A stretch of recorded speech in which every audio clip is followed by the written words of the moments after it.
Hello students, आज हम सीखेंगे scope and division of statistics means सांख्यिकी का क्षेत्र तथा विभाग। From the point of view of the convenience of study, the scope of division subject matter of statistics may be divided into 3 part. From the point of view convenience मतलब सुविधा के क्षेत्र से सांख्यिकी की जो अध्ययन सामग्री है उसको 3 कैटेगरी में डिवाइड किया गया है।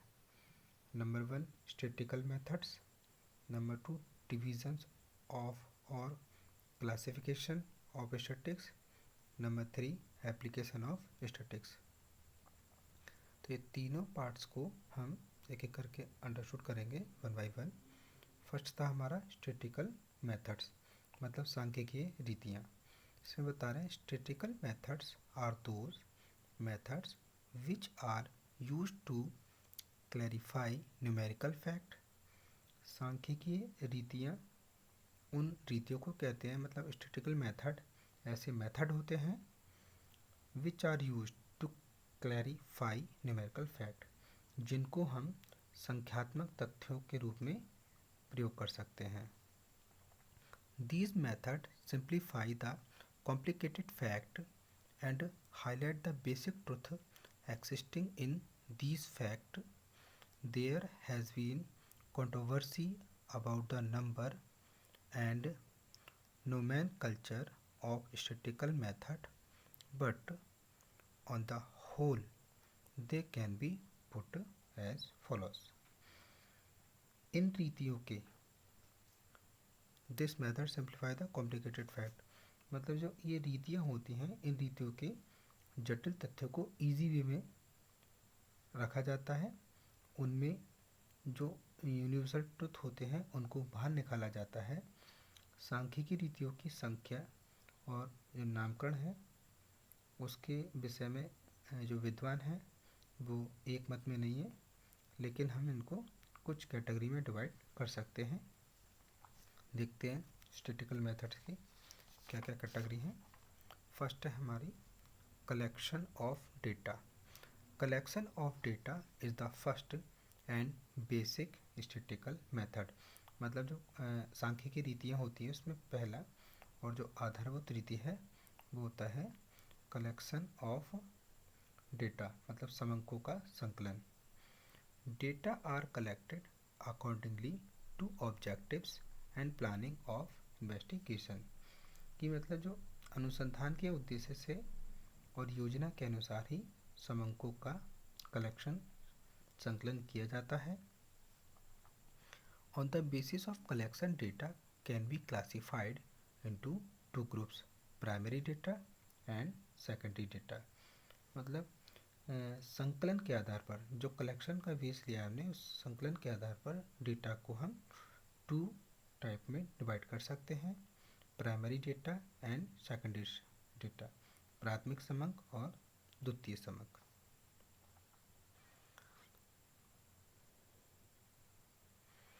Primary data also called original data, जो प्राइमरी डेटा है उसको हम ओरिजिनल डेटा भी कहते हैं।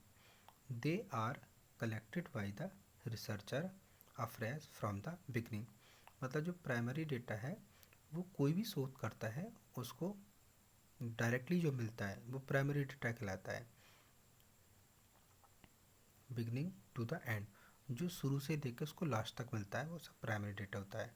Secondary data are already collected and published and the researcher uses them as per his own requirement.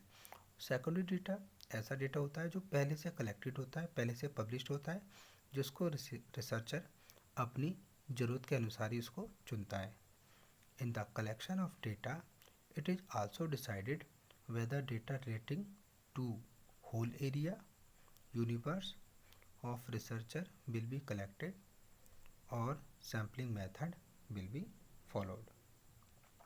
मतलब हमने यहाँ पे सीखा कि जो डेटा था वो 2 टाइप का था, प्राइमरी और सेकेंडरी। और प्राइमरी को हमने सीखा कि प्राइमरी डेटा वो होता है जो रिसर्चर को शुरू से लास्ट तक कलेक्ट करके खुद ही कलेक्ट करता है, और सेकंड डेटा वो होता है जो पहले से पब्लिश होता है, पहले से कलेक्ट होता है, और रिसर्चर अपनी जो जैसी उसको नीड होती है उसके अकॉर्डिंग उसका यूज़ करता है। तो in the collection of data is also decided, data को कलेक्शन करने से पहले ये भी डिसाइड किया जाता है कि जो डेटा हमने कलेक्ट किया है वो होल एरिया से संबंधित है या नहीं है। तो अनुसंधानकर्ता आवश्यकता अनुसार उन्हीं समंकों को ले सकता है। समंक संकलन की रीतियों में ये डिसीजन भी लिया जाता है कि जो रिसर्चर के जो होल एरिया है उसके समंक एकत्रित किए जाएंगे या सैम्पलिंग मेथड फॉलो किया जाएगा। सैम्पलिंग मीन्स जैसे हम समझते हैं कि हमारे घरों में हमारी बहनें या माताएं जो खाना बनाती हैं, जिसमें अगर मान लीजिए वो चावल बना रही है तो चावल पके हैं न पके हैं, इसके लिए वो एक चावल के दाने को लेकर ही उस सैंपल से क्लियर कर देती है कि चावल पूरे पके हैं या नहीं पके। तो ये चीज़ हमारी सैम्पलिंग होती है। नंबर 2, ऑर्गेनाइजेशन ऑफ डेटा, मतलब समंकों की व्यवस्था। Data collected from published source are generally in organized form, but the data collected from survey etc need organization and systematization. The first step in organization of data is editing. This job should be very carefully so that omission, inconsistencies, irrelevant and wrong computation may be avoided. अभी इसी को clear करते हैं। Data collected from published source are generally in organised from, but the data collected from survey etc need organization and systematization. The first step in organization of data is editing. तो इसमें बता रहे हैं कि जो generally जो publish data होते हैं वो व्यवस्थित रूप से व्यवस्थित होते हैं, लेकिन जो हम सर्वे से जो भी डेटा कलेक्ट करते हैं उनको हमें अरेंज करना होता है, व्यवस्थित करना होता है। तो व्यवस्थित करने का पहला हमारा जो स्टेप होता है वो होता है एडिटिंग। तो ये कार्य हमें बड़ी केयरफुली होकर करना चाहिए, क्योंकि इसमें जो एरर्स हैं या कोई असंगत है या कोई गलत धारणाएं उससे हम बच सकें। तो इस टाइप से हम उनका क्या करते हैं, समंकों के एडिटिंग के बाद उनको क्लासिफिकेशन करते हैं, मतलब वर्गीकृत कर लेते हैं। आगे देखते हैं। जैसे हम उनका क्लासिफिकेशन कर लेंगे, in classification data are arrange in different group on the basis of uniformly और common characteristics. The last step in organization is tabulation.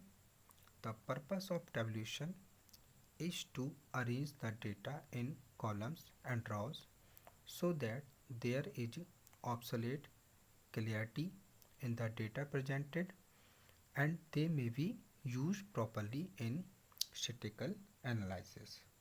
तो हमने देखा कि पहले हम उनका डेटा जो एडिट करते हैं उसके बाद क्लासिफिकेशन कर लेते हैं, डेटा का वर्गीकरण कर लेते हैं, और फिर वर्गीकरण के अंतर्गत सिमिलरिटी देखते हैं और समानता देखते हैं। उन सिमिलरिटी के बेस पर समंकों को अलग अलग कैटेगराइज कर लिया जाता है। समंकों की व्यवस्था में जो लास्ट वर्ग बचता है वो बचता है हमारा टेबुलेशन, मतलब उसको सारणी में लिखना। तो टेबुलेशन बनाने का जो हमारा मेन पर्पस होता है वो समंकों को रॉज एंड कॉलम में बांटना होता है, जिससे जो भी हमारा डेटा है वो पूरी तरीके से क्लियर आ सके और सांख्यिकीय विश्लेषण, मतलब जो स्टैटिस्टिकल एनालिसिस में हम उनका अच्छे से प्रयोग कर सकें। थर्ड पॉइंट, प्रेजेंटेशन, मतलब प्रस्तुतिकरण। After the organisation of data they are presented. There are three important method of presentation: statistical tables, diagrams and graphs. प्रस्तुतिकरण प्रेजेंटेशन मतलब समंकों की व्यवस्था के बाद उन्हें प्रेजेंट किया जाता है, प्रस्तुत किया जाता है। और जो प्रेजेंट कर सकते हैं हम 3 टाइप से कर सकते हैं। जैसे हमने देखा कि इसमें स्टैटिकल टेबल्स, आप सारणी बना सकते हैं, डायग्राम्स चित्र बना सकते हैं, एंड ग्राफ्स मतलब कोई रेखा चित्र या बिंदु रेखीय चित्र बना के इसको प्रेजेंट कर सकते हैं। नेक्स्ट स्टेप है एनालिसिस मतलब विश्लेषण। After presentation of data the next step is that of analysing मतलब जो डेटा को प्रेजेंटेशन करने के बाद उसका एनालिसिस किया जाता है। There are numerous method which are used in analysis of data मतलब डेटा को एनालाइज करने की काफ़ी विधियाँ होती हैं। अब जिसमें हम देखें एमन these measure of central tendency मतलब इसमें हमारी सेंट्रल टेंडेंसी हो सकती है। जैसे सेंट्रल टेंडेंसी में हम मीन, मीडियन, मोड को क्लियर करते हैं। नेक्स्ट है डेस्पिरेशन। डेस्पिरेशन होता है अपीकरण या स्क्वेनेस। कॉरिलेशन कर लेते हैं, association, regression, time series, index number, interpolation, extrapolation, sampling etc. तो हम स्क्वेनेस या जो गुण संबंध है, सह संबंध है, जो हमारा प्रतिगमन होता है, कालमाला होता है, इन सब के आधार पर हम इसको कर सकते हैं। नेक्स्ट हम देखेंगे इंटरप्रिटेशन। इंटरप्रिटेशन का मतलब होता है व्याख्या। जो डेटा हमने विश्लेषण किया है, एनालिसिस किया है, उसके बाद उसकी व्याख्या करनी होती है। After analysis of data the final stage of interpretation और drawing conclusion from the data from the point of view of the usefulness of interpretation, it is necessary that it should be done fairly, impartially and intelligently. जो भी data का हमने analyse किया है उस समंकों के विश्लेषण के बाद उनसे कंक्लूजन निकाला जाता है। तो कंक्लूजन निकालने के लिए ये जो प्रोसेस फॉलो करते हैं उसमें निर्वचन की उपयोगिता की दृष्टि से मतलब उनको व्याख्या करने की उपयोगिता की दृष्टि से ये ज़रूरी होता है। उसमें ये देखना होता है कि ये फेयरली उचित है नहीं है, इम्पेरेटली मतलब ये निष्पक्ष है नहीं है, एंड इंटेलिजेंसी बुद्धिमत्तापूर्ण है अथवा नहीं। नेक्स्ट देखते हैं हम फोरकास्टिंग। फोरकास्टिंग मीन्स होता है पहले से आइडिया कर लेना, पूर्व अनुमान। With the help of statistical methods forecasting is also done on the basis of past and present data.